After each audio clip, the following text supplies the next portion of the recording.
ChatGPT est plus compétent que la majorité des coachs de fitness. C'est quelque chose qu'on entend dire de plus en plus, mais récemment, ils ont fait une étude pour étudier exactement cette question-là. La réalité, c'est que c'est vrai. ChatGPT s'y connaît plus sur le fitness que la moyenne des coachs. Fait qu'aujourd'hui, je vais t'expliquer de 1, pourquoi est-ce que c'est vrai puis que ça m'étonne pas tant que ça. De 2, qu'est-ce que ça implique pour toi. De 3, pourquoi est-ce qu'un coach en one-on-one, c'est quand même irremplaçable. De 4, je vais te donner des exemples concrets pour t'expliquer pourquoi. Et on va terminer en t'expliquant pourquoi est-ce que ChatGPT pourrait quand même être utile puis à qui est-ce que ça s'adresse. Donc, ChatGPT est plus connaissant sur le fitness que la moyenne des coachs. Pourquoi est-ce que ça m'étonne pas? La vérité, c'est que ChatGPT va gagner contre la majorité des coachs pour une raison qui est très simple. Les coachs ont tendance à rendre beaucoup trop compliqué quelque chose qui est vraiment de base. Si tu regardes le coach moyen sur les réseaux sociaux en ce moment, c'est pas on se concentre sur la grosse base de fais tes entraînements à une haute intensité, on se concentre sur l'alimentation de qualité mais quelque chose qui fit avec ton mode de vie, on se concentre sur le sommeil, la gestion de stress, sur avoir un cercle social qui va être propulsant et qui va t'encourager dans tes objectifs. La grosse base des coachs en ce moment sur leur contenu, ça se résume à voici une détox, voici comment combiner du vinaigre de cidre de pomme avec telle affaire pour diminuer ton inflammation puis te faire perdre du gras. Des affaires de routine beaucoup trop compliquées, de bain froid, de sauna, de red light therapy. C'est pas ça la base, sauf que ça, c'est très clickbait et ça va chercher des views. Une des grosses différences entre ChatGPT et un coach sur les réseaux sociaux, c'est que ChatGPT, il est pas là pour être clickbait, il est là pour répondre à la question que tu vas lui poser.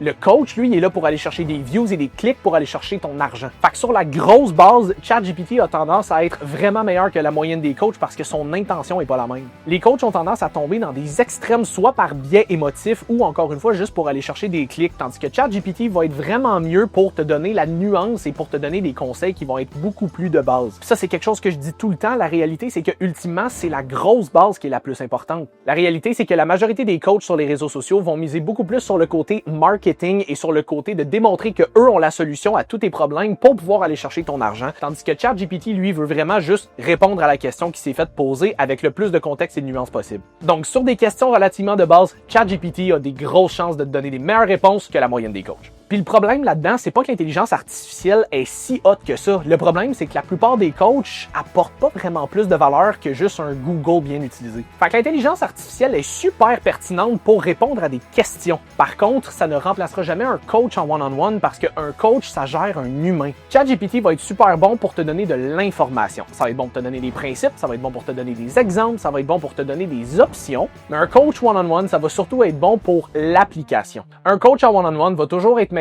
pour personnaliser un programme à ta réalité. Il va toujours être meilleur pour donner un semblant de diagnostic plus précis, à savoir si tu progresses pas, qu'est-ce qui se passe. Donc, te poser les bonnes questions pour essayer de trouver il est où le problème. Il va toujours être meilleur aussi pour trouver des stratégies adaptées à ta réalité pour s'assurer que tu progresses à la meilleure vitesse possible. Et un coach va toujours te faire sentir beaucoup plus redevable. L'intelligence artificielle, elle va être bien bonne pour te donner des informations de base, mais tu ne te sentiras jamais aussi redevable envers ChatGPT qu'envers un coach que tu payes, que tu sais que tu as des rendez-vous et des comptes à rendre. Si t'as pas fait ce que tu avais à faire dans ta semaine, t'as même pas besoin d'en parler à ChatGPT, c'est pas lui qui va t'écrire pour te poser des questions. Par contre, si tu payes un coach, que tu sais qu'il va avoir un rendez-vous à la fin du mois ou tu as un check-in à remplir, puis qu'il va falloir que tu lui dises ce que t'as pas fait, les chances que ça te tente de lui dire que tu l'as pas fait sont beaucoup plus minces. Par contre, si tu payes un coach, que tu sais que tu as un check-in à lui faire à la fin de ta semaine ou que tu as un suivi à faire à la fin du mois avec lui, puis que lui va s'attendre à ce que tu aies fait des progrès, ça va beaucoup plus te motiver à faire ce que tu as à faire parce que là, tu te mets une genre de pression additionnelle. Puis une pression additionnelle, ça veut pas dire que c'est une mauvaise chose, au contraire, c'est ce que beaucoup de gens recherchent explicitement,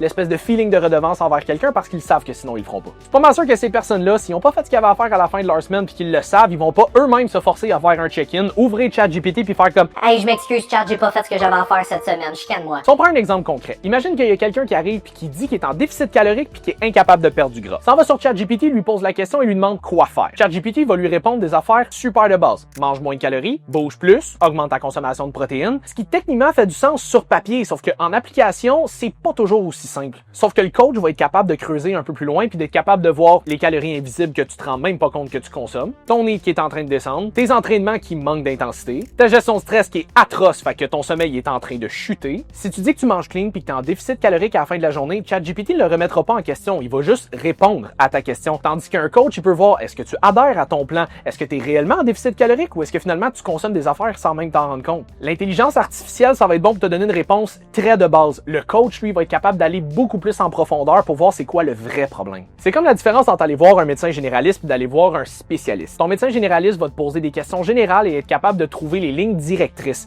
mais ton spécialiste va être là pour trouver vraiment la source du problème puis de trouver la meilleure solution possible dans ton cas. Quand est-ce que Chat serait ta meilleure option versus quand est-ce que le coach va être mieux pour toi? Fait que ChatGPT peut être super bon pour te donner des idées de base. Fait que si tu as des questions qui sont un petit peu plus générales, si jamais tu veux donner des idées de recettes, si jamais tu veux tracker les calories et les macros d'une recette, tu peux rentrer tous les aliments au complet et ça va te donner un estimé à la fin. Il peut y avoir plein d'outils un petit peu plus de base comme ça qui peuvent juste t'aider à économiser du temps. Par contre, là où ChatGPT va être beaucoup plus limité, c'est dans des exemples où est-ce que ça fait des mois ou des années que tu t'entraînes puis que tu essaies de suivre un plan puis que tu progresses quand même pas. Si tu as tendance à être quelqu'un qui fait beaucoup le yo-yo, donc tu perds du poids, t'en reprends, t'en repères, t'en reprends. Si t'es quelqu'un qui sait techniquement quoi faire mais qui le fait quand même pas, donc tu manques l'espèce d'effet de redevance envers quelqu'un. Évidemment, si jamais tu veux faire quelque chose d'un petit peu plus poussé comme une prep pour un photoshoot ou une compétition, ou si jamais tu veux un plan qui est vraiment adapté à ta réalité à toi à 100% puis qui est pas juste en surface. Si l'information était suffisante, tout le monde serait en shape. Mais la réalité, c'est qu'en application, c'est beaucoup plus complexe que ça. Mais la réalité, c'est que l'information, c'est pas suffisant. Si c'était aussi simple que juste lire et appliquer, tout le monde serait en shape.